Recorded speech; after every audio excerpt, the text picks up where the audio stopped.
Hey guys, welcome to another video lecture from my dining room. It is day 35 on the count up. So I'm going to jump right in and talk about economic liberalism. Now, another member of our family of liberal ideas. Pretty straightforwardly, economic liberalism is limited government, Lockean style, plus capitalism. The free market, free exchange is the economic adjunct to limited government that makes economic liberalism kind of its own particular family of ideas. Now, one of the things that we're going to see today is that there are different versions of economic liberalism that accept the same basic sort of premises and analysis, but have variations on what it is that the government should be doing in its limited role. I want to get a running start into this because this is kind of today's rounding out a few weeks of looking at different angles on classic liberalism. Next time we're going to look at liberal internationalism, which is really, it's a cousin. It's less of a, it's more of a distant cousin to the forms of liberalism that we've been looking at: liberal individualism, political liberalism, and now economic liberalism. So I want to get a running start into today by kind of reviewing where we've been. One of the things that is a central question for liberal thinkers across the board is, what are the threats to the exercise of individual sovereignty? And the set of threats that different liberal thinkers have identified shows what they focus on and the solution to that threat. And the elevating of a particular threat to sort of top threat is one of the things that creates different versions of liberalism. So the first threat to the exercise of individual sovereignty, and it's not necessarily the first historically or even the first chronologically, though it does come from Locke, so he is the sort of the originator of this line of thinking. But the first threat is anarchy. Anarchy as in lack of rules that are defined and enforced. And this is essentially, you can think of this as the state of nature. That's what the state of nature is. It is a situation of anarchy, literally rulelessness, not chaos, as is often the word anarchy is often used for chaos, or it's often used for sort of revolutionary upheaval. There are all kinds of uses of the word anarchy that are not this sort of strict technical one. Not to say that they're wrong, but when I say anarchy in this context, I'm talking about the technical rulelessness. So I have some notes here today. I'm going to refer to it. How do we deal with the threat of anarchy? And the threat is a result of the fact that there's no power. And I'm going to put up here in this column power model. Anarchy is a threat to the exercise of individual sovereignty. I'll put that up here. Threats to exercise of individual sovereignty. Anarchy is a threat because in the absence of any power whatsoever, all there is individuals attempting to exercise their sovereignty and running into conflicts that they can't necessarily solve to their satisfaction. Some people are going to win, some people are going to lose. No one's going to win all the time. And so what we need here is an institution of government. The solution to this is an institution of government that will define the limits of individual sovereignty and enforce those limits in order to make sure that everybody has a more or less equal share of space to exercise their individual sovereignty. Because totally unlimited liberty is meaningless. If everybody has unlimited liberty, then nobody really has any kind of security in enjoying that liberty because other people's actions could take it away. I've said that numerous times in this class already, and I'll probably say it numerous more times because it's a really important feature of the entire liberal view, is that liberty can be maximized, but it cannot be made absolute. It cannot be made into an unlimited thing. It can be made as large as possible, but it needs to be made large equally for everybody by limiting it to a certain extent. What this does is this creates our next threat. Our next threat is government.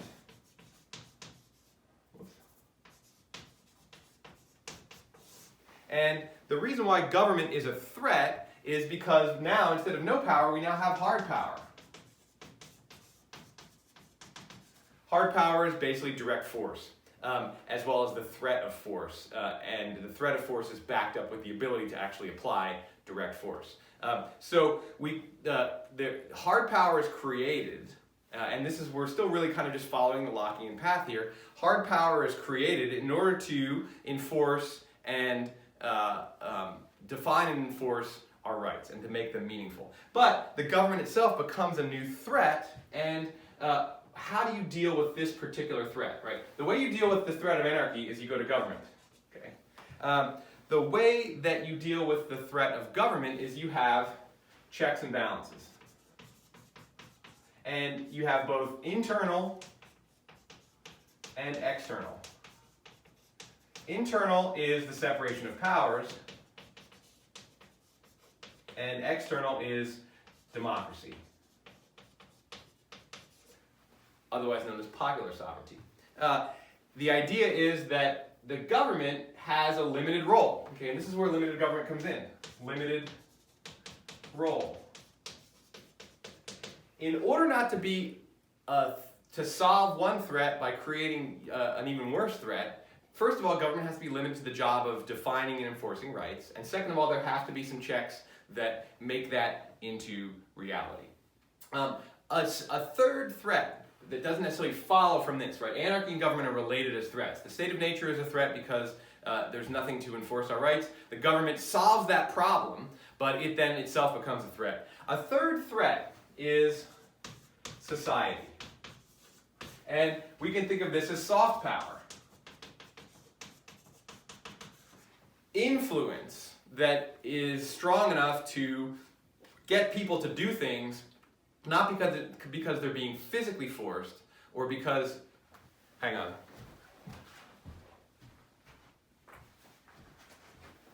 I just had one of those moments of like, did I press record? And then in an hour and a half I go around to the other side and I see, I'm like, oh shit. So it's playing, there it is. Soft power in the sense that you're not being physically forced, or you're not doing it because you're afraid of the threat of force. The influence can be just as powerful. And this is Mill's kind of addition to classic liberalism, is that it's not just that the state of nature is a problem, and it's not just that the government is both a help and a threat. Those are true, Mill accepts those, but society is also a threat because the influence, the set of expectations, tradition and conformity, and the ability of people to make other people uncomfortable enough that they don't want to actually exercise their individual sovereignty, to essentially get them to self-conform, is very powerful. And it's extremely important to acknowledge that lack of institutions, that even without an institution, there can be a direct threat to our ability to decide for ourselves what we're going to aim our lives towards, our conception of the good, and how we're going to live our lives trying to get to that good, trying to achieve that conception of the good. The problem here is that how do we overcome this, right? What pushes back against this threat? Essentially, what we have here is tolerance for eccentricity, and actually I would say that going beyond tolerance, Mill actually recommends appreciation for eccentricity.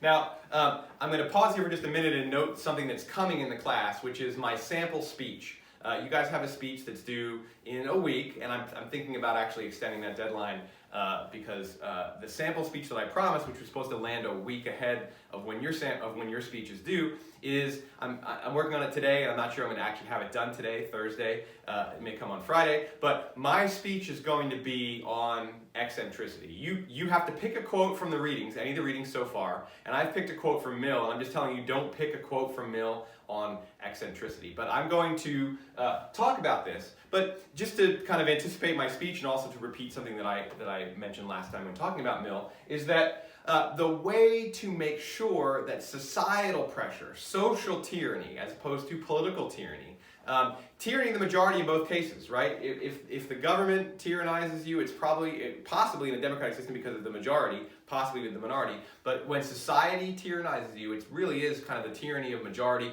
the tyranny of conformity. Mill points out that this is also a problem for the exercise of individual sovereignty. The solution is not government. The solution is not limited government or any kind of institution. The solution is essentially an attitude or disposition, right? So it's a dispositional solution. Anarchy is handled institutionally. The threat of government is handled institutionally through separation of powers as well as through institutions of democracy. Social pressure is handled through attitudes, and the idea that in a liberal society, we actually have to cultivate a toleration for, and then really more than just a toleration for, an appreciation for eccentricity, diversity, different experiments with living, to get all of those benefits that Mill's talking about, and to really not only allow other people to exercise their individual sovereignty, to make sure that we ourselves are not being tyrannized by conformity and tradition and social pressure, because if it weren't for eccentrics who show us that there are different ways to live, and eccentrics don't think of necessarily somebody in a smoking jacket with a monocle and a mohawk, and that's one way of being eccentric, but an eccentric is just somebody who chooses to live their life outside of the standard model available in the dominant culture.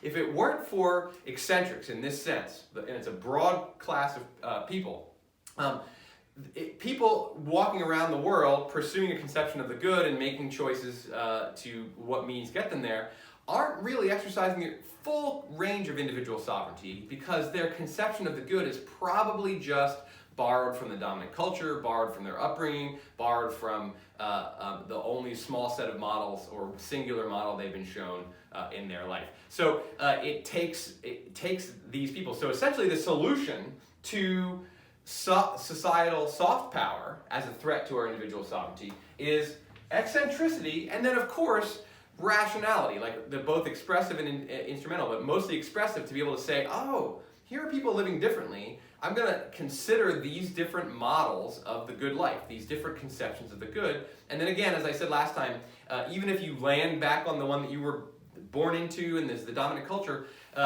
from Mill's point of view, it's better, because what you now know is you now know why you accept that conception of the good. It's actually your choice. It started off as given to you and laid on top of you, and then it becomes your choice. But what's really going to happen in a lot of cases is that you're going to make a different choice. You're going to adjust your conception of the good, even if not radically. You're going to transform it just a little bit. You're going to essentially mix your individuality with the conception of the good that was given to you, and create the thing that is actually you. And then of course it can be an ongoing process. Once you actually evaluate your conception of the good and either transform it or re-up the one that you were given with, that becomes a lifelong process of both exerting your expressive rationality and using your instrumental rationality.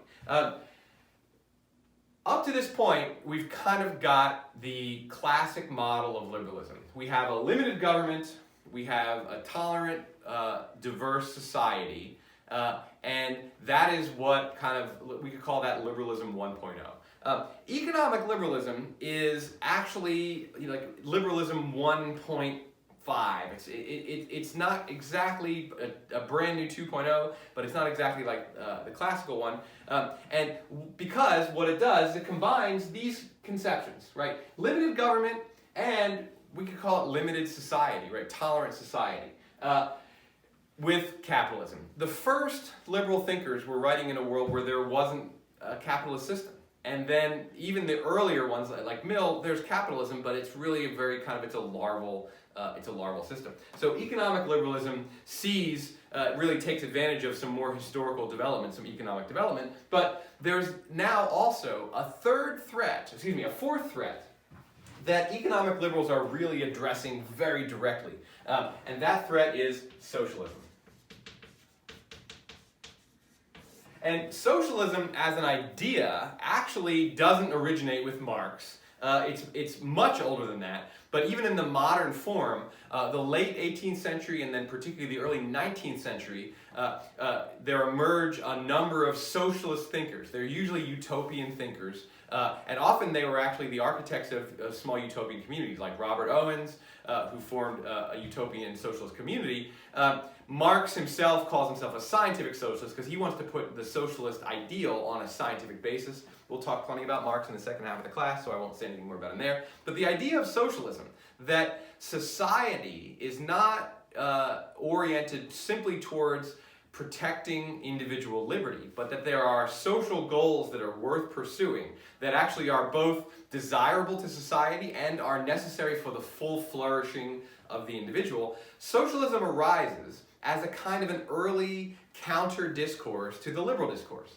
And actually also at the very same time, conservatism arises as a counter-discourse. Liberalism gives rise to counter-discourses from either side of what we now think of as the political spectrum.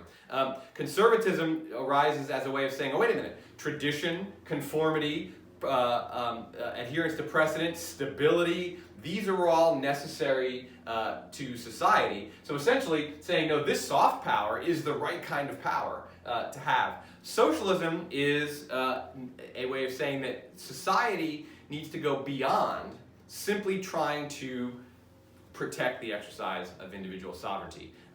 And the socialist discourse is one where it really also arises as capitalism is getting going, and as these early socialist thinkers can look at what capitalism is already doing to people, and they hadn't seen anything yet, even Marx hadn't seen anything yet in terms of capitalism's productivity, as well as its propensity to create vast inequality, but also to increase the average standard of living.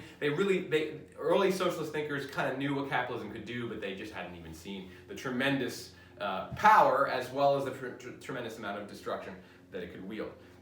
The problem with socialism is that it is actually super hard power, and what it is it's a totalitarian power. Or at least, in the hands of economic liberals, socialism is seen as having a propensity towards essentially combining hard and soft power. Right? It's a government that has the force, and then the government is putting into place society's demands for equality, for a rational distribution of goods, for a lack of competition, for material equality as opposed to just political equality. And combining hard and soft power is, from the point of view of economic liberals, is particularly dangerous. I'm going to point out that for every different kind of liberal, I think I said this already, there's a threat that is their primary threat. For Locke, anarchy is the primary threat, and then he doesn't really write a whole lot about checking government. He just says limited role for government, limited government is the solution. Somebody like Rawls is going to be talking more about this, but really like Montesquieu and Madison are really kind of the architects of the checks to make sure that the limited role that they want government to have, as good Lockeans, is actually adhered to. This is, Mill is saying, oh, no, you know what? The government is potentially a threat, but really it's covering over, or there's a hidden threat that we're not even seeing, and that hidden threat is society and social expectations, and particularly conformity. Economic liberals say those things pale in comparison to socialism, which is central planning of the economy.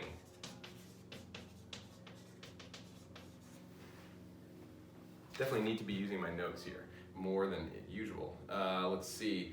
Socialism, when the power of society and the government combine to pursue social goals beyond the preservation of individual rights, liberty is even more threatened than ever. And so this, for economic liberals, is the top threat. I'm going to put stars around it because we are, after all, talking about economic liberalism in this class.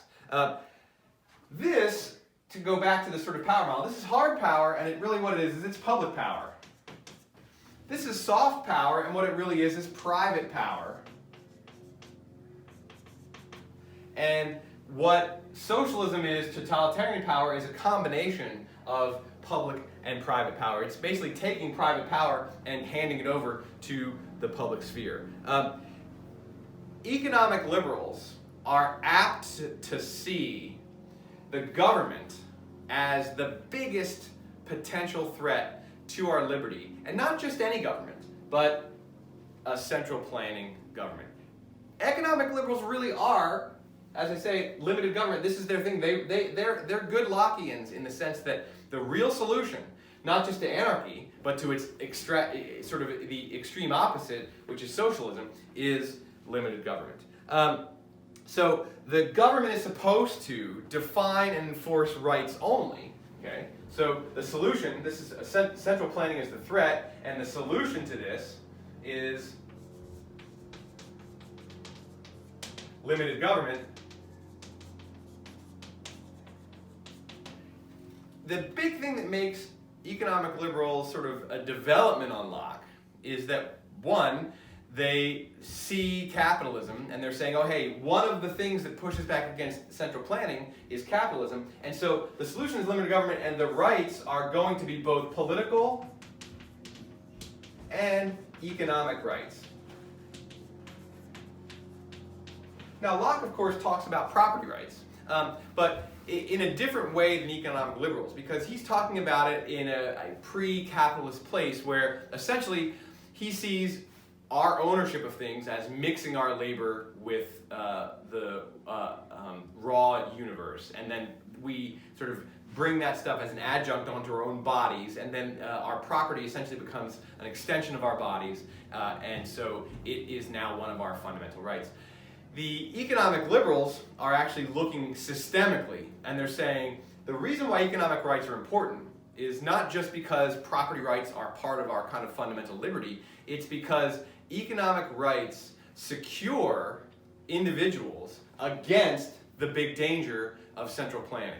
The government, once it's created, it's a threat to our rights, and then it also becomes a tool that society can use to advance other goals. That's why it's a combination of hard power and soft power.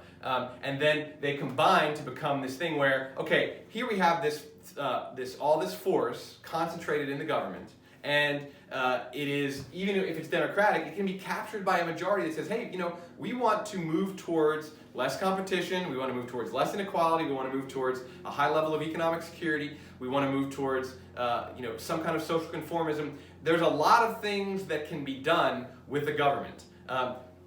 That's why the sort of economic liberals are re-upping on the whole notion of limited government, but it's a development because Locke didn't really talk about economic rights as free exchange and a capitalist system where the accumulation of capital is one of the fundamental economic rights. So economic rights are essentially free exchange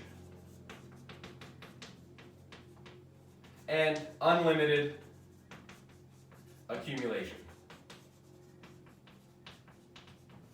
Now, one of the things that is a difference among different economic liberals is what does it take to make sure that these economic rights are actually held by people and exercised by people. And unlimited accumulation is not as problematic. Basically, in order to have that, you just have to have a well-defined system of property rights and ownership transfer. And that's relatively unproblematic. Free exchange is more problematic because in order to make sure that people are making free exchanges, there are certain conditions that are required, because there are a lot of ways in which an exchange that looks free on the surface is not free. And one of the things that differentiates different economic liberals is how big of a list that is and how much government effort and activity it takes to make sure that those conditions are met. Okay? So free exchange requires there are certain conditions to do that, and then the question is, what are they? And how extensive are we going to have government action to make sure those conditions are met? So the government has the same type of role in the economic liberal view as in the political liberal view, the classic Lockean view. But the debate shifts, or I shouldn't say shifts, there's an added debate which is, okay, free exchange is central. And Locke doesn't really talk about free exchange. He mentions it, but it's really not central to his thinking. Free exchange, this is the real thing, right? Socialism is the real problem. Central planning is the real problem. Free exchange is essentially the opposite of central planning. Letting a decentralized system of economic planning with air quotes, because free exchange is not a type of a plan. It is an outcome, has unintended consequences that result from all the sets of individual choices that people make when they freely exchange. But the question now is, okay, well, that's a fundamental economic right, and it's essential to the exercise of individual sovereignty. The government telling you what you can and can't exchange and how and what conditions is a fundamental threat to our individual sovereignty.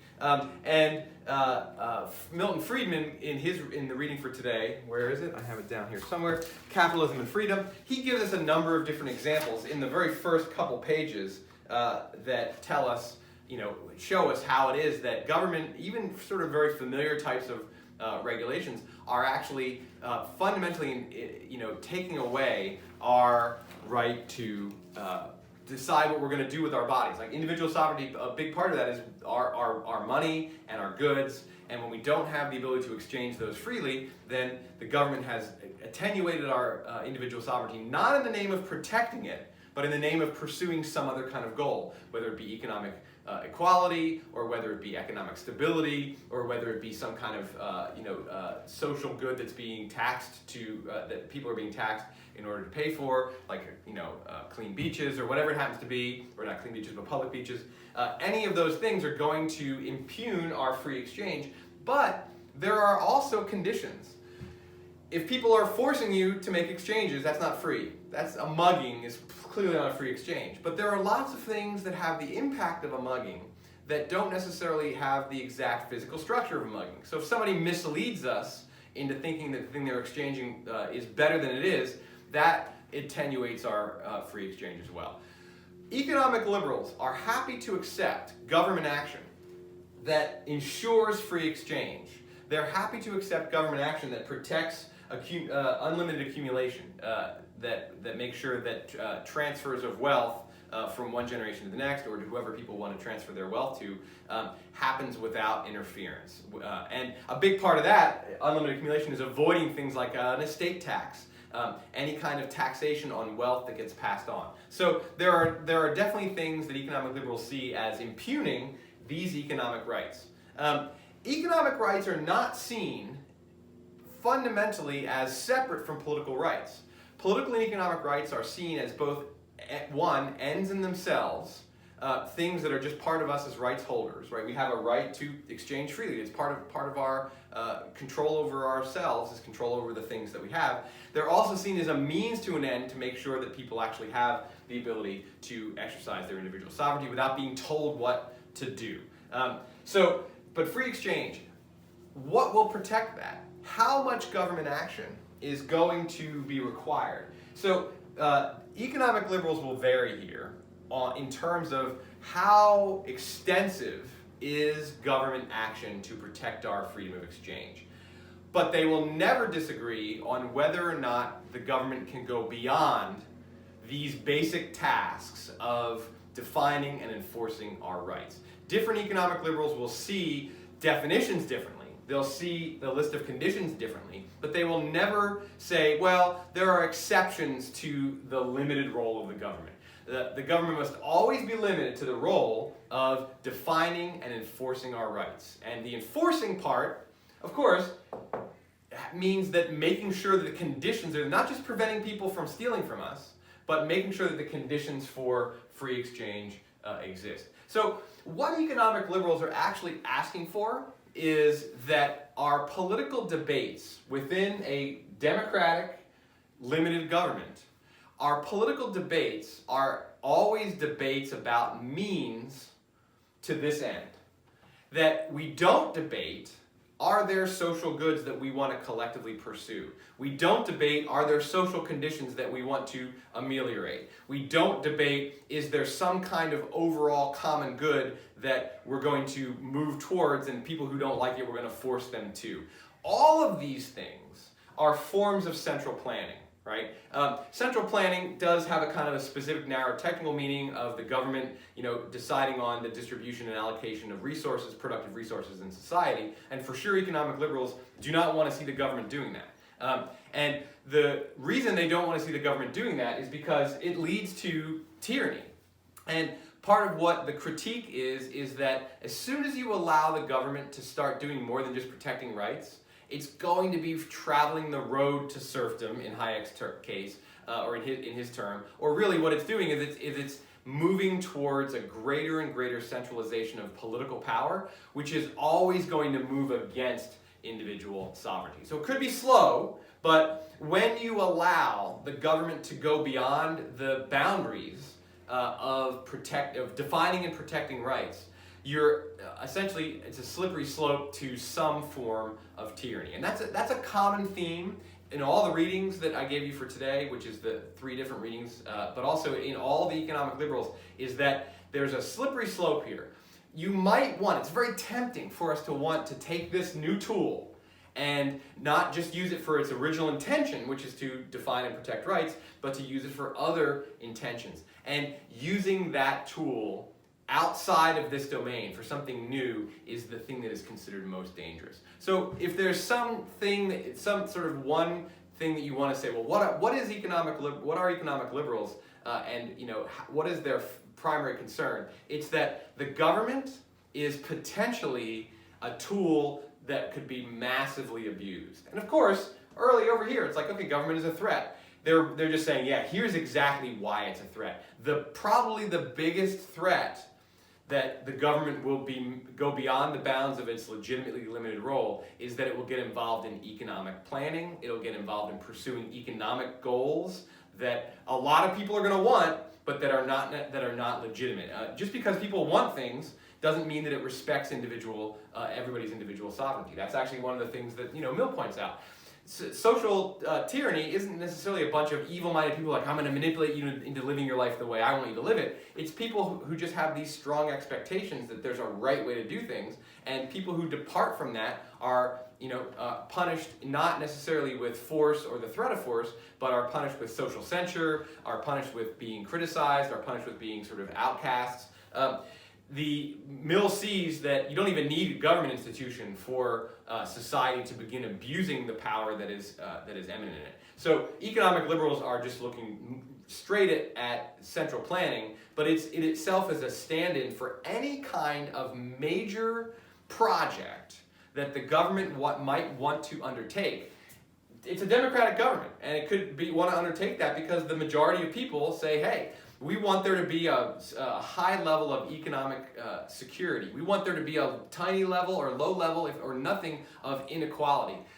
We want to make sure that the fruits of our societal production are distributed as widely and evenly as possible. These are all goals that could be advanced in a democratic society, but they burst out of the bounds of the limited role that all liberals see that government should have. Essentially, economic liberals are then saying, in a democratic society, we have to have internal checks, that helps. We have to have the external checks of the people, but the people themselves are dangerous, and so what we have to also then have is we have to have a kind of a philosophical check, which is the expectation that the political discourse in a liberal democratic society is going to always center around answering the question, what is necessary to secure our rights, whatever they be, particularly our rights of free exchange. And as soon as we begin debating other questions, that has to be reeled in, right? We can't allow the democratic discourse to become, well, what other goals do we want to pursue? What kind of society do we want to shape? What do we want people to be like? What conception of the good are we as a society or we as a nation moving towards? All of these questions are tempting. And that's what socialists are asking these questions. Conservatives are asking these questions. All of the critics of liberalism are asking other questions. And the economic liberals are saying, no, we need to focus specifically on what are these, what are the ways in which we can do the defining and the protecting of individual rights. Now, there will be variations within economic liberalism, and we have between, here I have my thing, between, not that this helps any, but I'll wave these around, between Friedman and Hayek, there's one great example of a difference between two thinkers who are very clearly committed to the economic liberal project, who are both very directly critical of socialism and the totalitarianism that they see resulting from it. Now, Friedman and Hayek agree about a lot of things, and one of the things I want to point out that they agree on is that capitalism and central planning are essentially the two options that exist. And I think I have a quote from Friedman here, if I can find it pretty quickly. Fundamentally, this is on page 19 of the reading, fundamentally there are only two ways of coordinating the economic activities of millions. One is central direction involving the use of coercion, the technique of the army and of the modern totalitarian state. The other is voluntary cooperation of individuals, the technique of the marketplace. So essentially, there's central planning and there's a decentralized free market capitalist system. And Hayek accepts, he doesn't say it as plainly as Friedman does, but he accepts that basically there are two ways of going about making economic decisions for a large society. One is a decentralized market, and the other one is central planning via the government. Both of them agree that these are the two choices, and it's a dichotomy that in both of their minds clearly favors capitalism, right? Now, I will note that I think that there are other approaches to the problem of how to organize an economy than these two diametrically opposed viewpoints. And I think that in a way this commits, both Friedman and Hayek commit a kind of a standard logical flaw, which is a false dichotomy, right? If you reject central planning, you have to accept capitalism.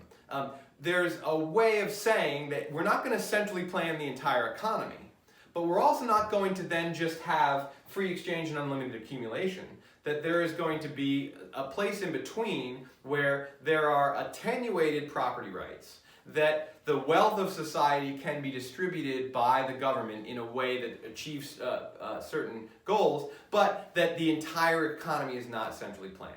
Now, I will say that I believe that both Friedman and particularly Hayek would address that claim by saying that what in human history happens, and the natural tendency is that as soon as the government begins doing more than just defining and protecting rights, as soon as you allow there to be a domain for societal action, as soon as you allow the common good of any version to enter the political discourse, and you allow the political discourse to burst the bounds of debate over what are the conditions to make sure we have rights, what are those rights, what are the fundamental resources that are needed for people to exercise individual sovereignty.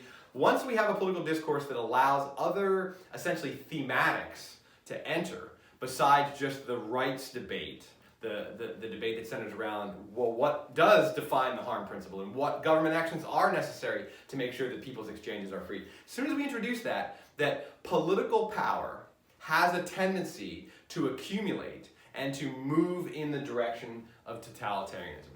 That's why Hayek's title for his essay is The Road to Serfdom. It's that road is kind of another way of talking about the slippery slope, because his road is essentially a slippery slope. And their critique is that government power is always fundamentally threatening, and that as soon as you set up a government, you've created a danger. And you have to do everything you can. You have to be as vigilant as possible to make sure that potential danger doesn't turn into a real danger. Some of the things they say about the sort of built-in dynamics of the accumulation of political power make an awful lot of sense. And that, as soon as you say, well, we're going to centrally plan the economy so that people can have enough resources where everybody doesn't have to worry and they can actually exercise their individual sovereignty for real, because they're free of worry and they're free of want and they're free of suffering and deprivation. But as soon as you do that, that does open the door to people who are going to be in positions of centrally planning to say, well, if we're going to centrally plan the economy, we can also essentially centrally plan the culture, and we can also essentially centrally plan, people's notions about what it means to live a good life, and that it's very tempting to do so. And that also the political dynamics of a very powerful government, that's a centrally planned government has to be very large, is that when you create these tools of power, people are going to use them for their own ends, and whether that's the majority of, say, struggling workers, or whether it's a minority of, socialist technocrats, whoever it happens to be, when those tools of power are put on the table, it's going to be tempting to use them. And as soon as people start using them, they're going to want to use them more and more. And what's going to be left in the dust is actually individual sovereignty.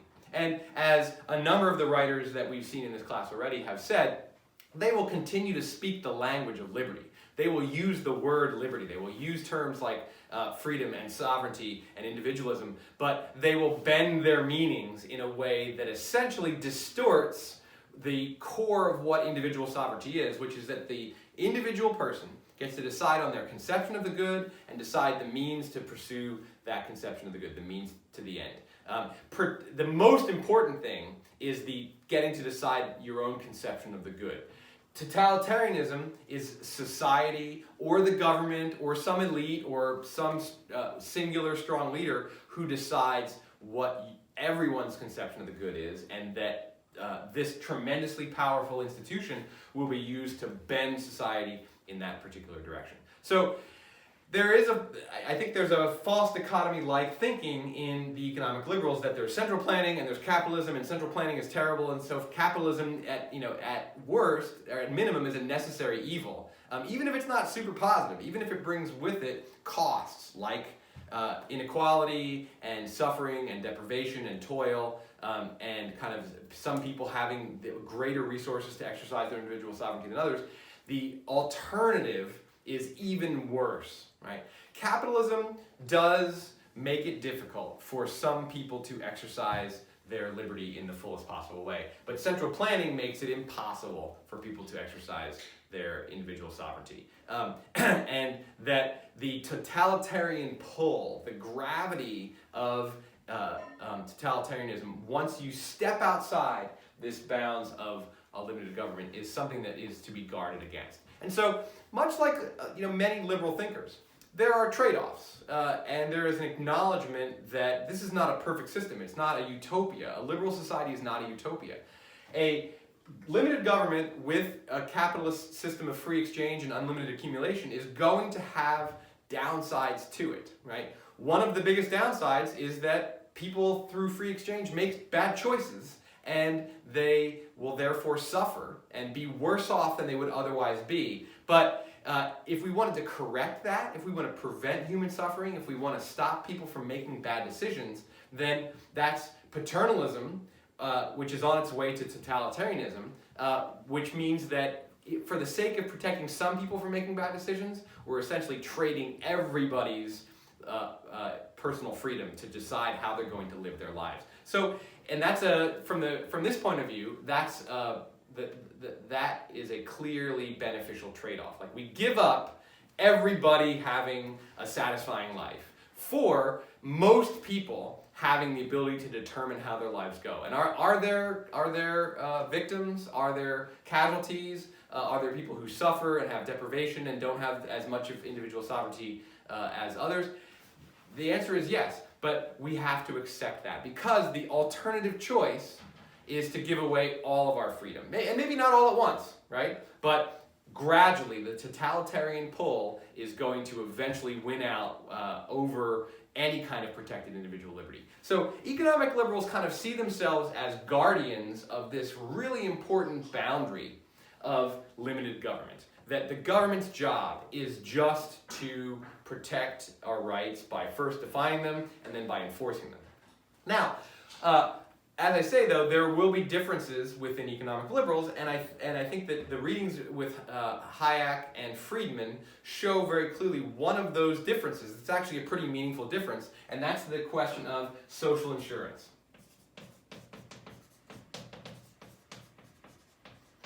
Friedman spends a significant amount of time in the reading that I gave you towards the end, essentially critiquing social insurance schemes, most specifically the Social Security Administration in the United States, or the Social Security Act. Whereas Hayek, even as he acknowledges that, saying that we have to have, central planning or we have to have a centrally planned economy to benefit everybody, that's a slippery slope to totalitarianism. He does say, and I'm going to read a pretty extensive quote. This is on pages 66 and 67 of the Hayek, under the heading, Two Kinds of Security. Like the spurious, quote, economic freedom, and with more justice, economic security is often represented as an indispensable condition of real liberty. In a sense, this is both true and important, right? He's acknowledging essentially what I called positive liberty back in week one. Independence of mind or strength of character is rarely found among those who cannot be confident that they will make their way by their own effort. So there's something that's needed. There's some kind of economic security that's needed to actually have in his view, the strength of character and independence of mind that characterizes a liberal individual. But there are two kinds of security. The certainty of a given minimum sustenance for all, and the security of a given standard of life, of the relative position which one person or group enjoys compared to others. There is no reason why, in a society which has reached the general level of wealth ours has, the first kind of security should not be guaranteed to all without endangering general freedom. That is, some minimum of food, shelter, and clothing sufficient to preserve health. Nor is there any reason why the state should not help to organize a comprehensive system of social insurance in providing for those common hazards of life against which few can make adequate provision. Right? So he's saying that there are two kinds of security. One, minimum sustenance, and then two, a given standard of living. And that the minimum sustenance is actually a legitimate activity for a limited government that adheres to the idea that political and economic rights, protecting political and economic rights, is the main thing. He's acknowledging some basic component of resources, some basic side of positive liberty is needed. Friedman is against this notion, right? Even this basic sort of security of a social security scheme, to him, is the government going too far. And so we can see two different, very committed economic liberals who have the same critique of socialism, who have the same worry about government as the primary threat, who have the same goal of maintaining limited government and a capitalist system, have a different perspective on Social Security and have a different perspective on things like the minimum basic income, right? Like this, neither of these guys is talking about that because it's not really a predominant idea when they're writing. Minimum basic income is now actually coming to the fore as a really, as a potential policy, particularly with governments trying to do whatever they can right now in the sort of pandemic recession that's coming to make sure that the economy doesn't just tank. Minimum basic income seems like a decent way of providing that kind of security, right? So Hayek on page 66 and 67 is saying the government can engage in essentially this, not central planning, but the provision of certain kinds of resources to make sure people actually have the ability to make choices for themselves. Some minimum set of resources, health, security, physical security, some kind of basic financial security is going to be necessary.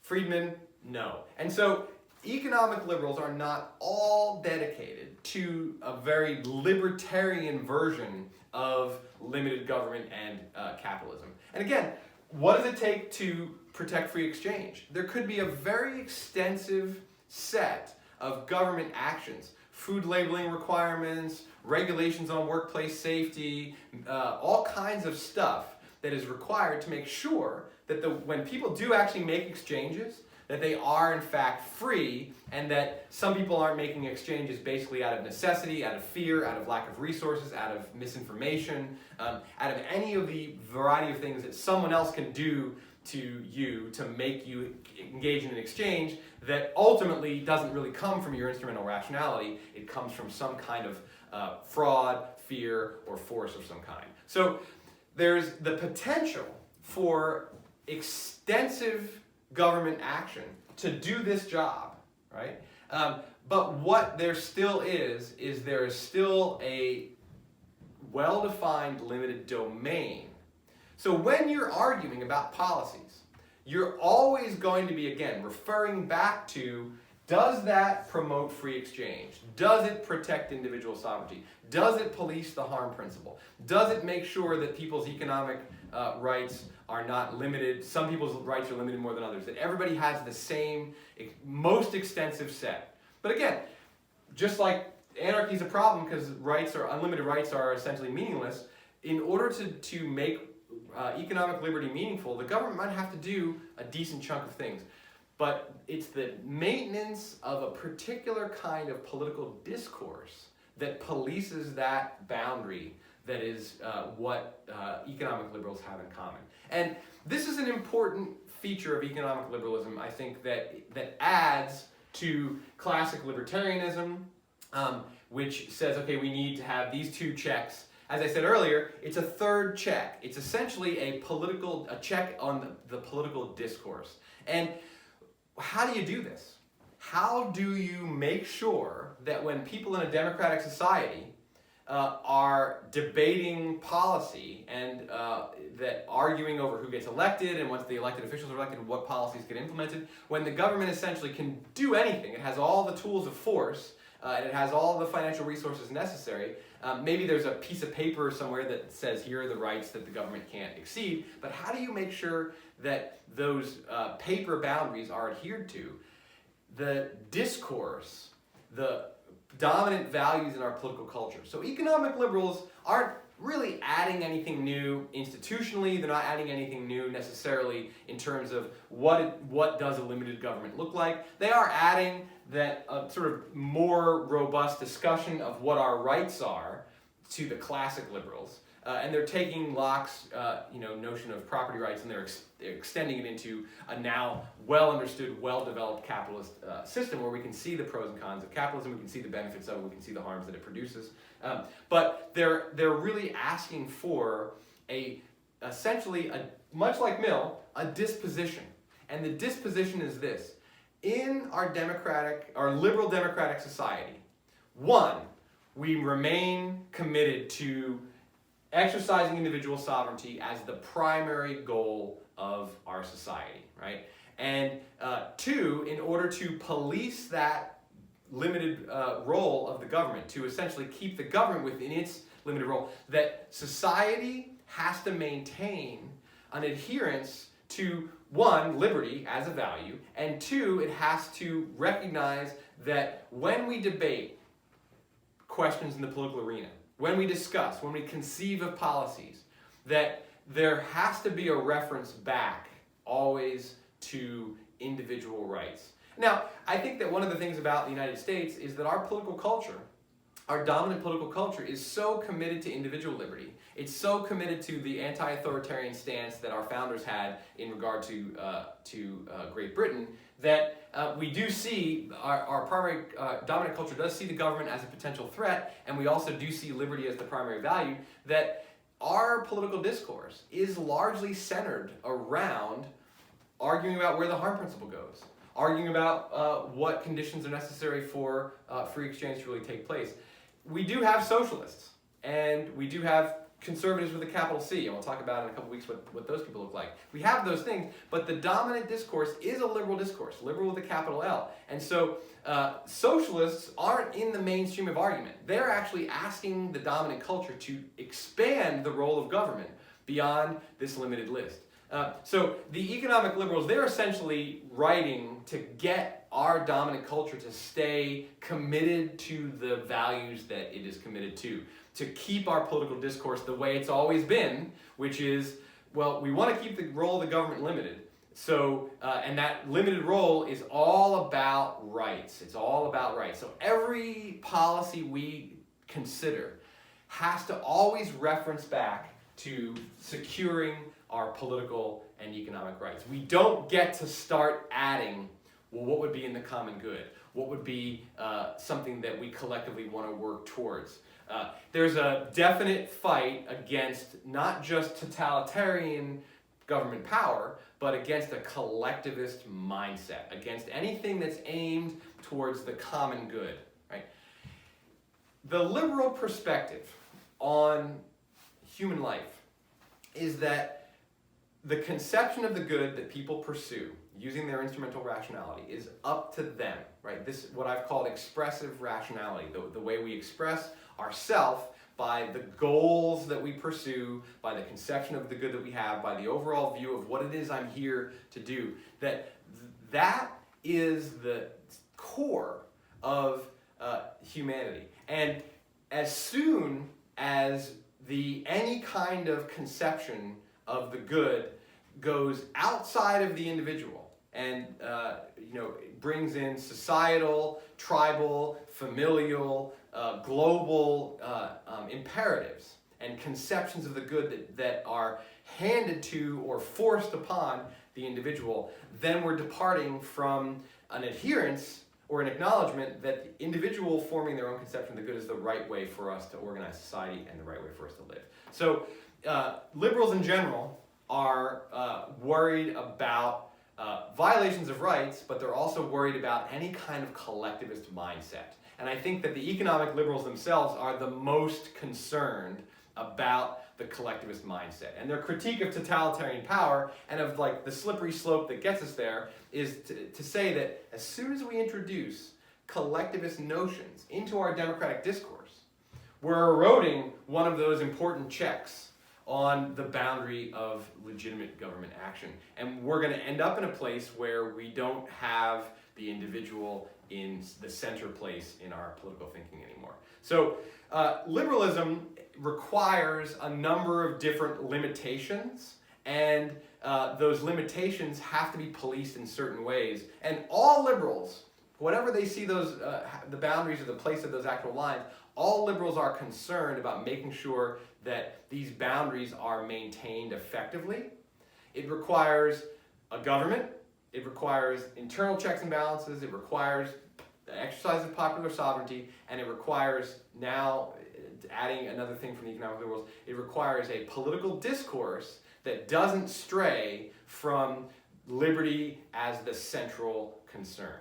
Now, I will point out that one of the critics that's coming of economic liberalism is that essentially what economic liberalism does by focusing us on this particular discourse, or keeping our political discourse focused on rights, is that it attenuates what public life is supposed to be about. Public life is supposed to be not just about debating the boundaries of our rights, but about debating all of the things that concern individuals and the social groups that they belong to, and that it's asking us to attenuate the possible range of political discourse into a small channel.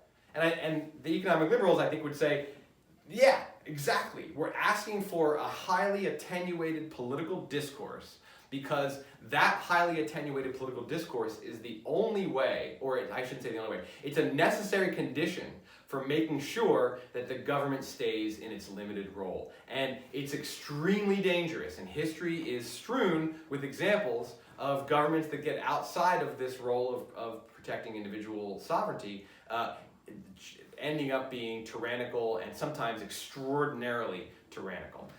So the economic liberals would address that by saying, yeah, the political discourse is intended to be attenuated. And that kind of disposition, much like the disposition that Mill is asking for here to not only tolerate but appreciate and value eccentricity, this is another disposition. So what does liberalism really need?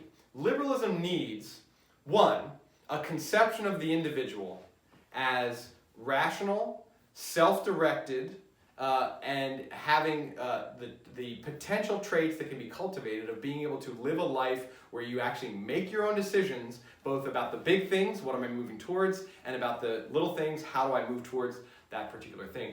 It then also requires a government, and the existence of a government requires certain kinds of processes and checks, and it also then requires a disposition that sees the threats to liberty that are not just the government, but all kinds of threats as things that we need to pay attention to. Collectivism, conformity, the common good. I mean, some of these things sound like collectivism sounds terrible, common good sounds terrible, conformity sounds terrible. Common good sounds pretty, benevolent or benign at the least.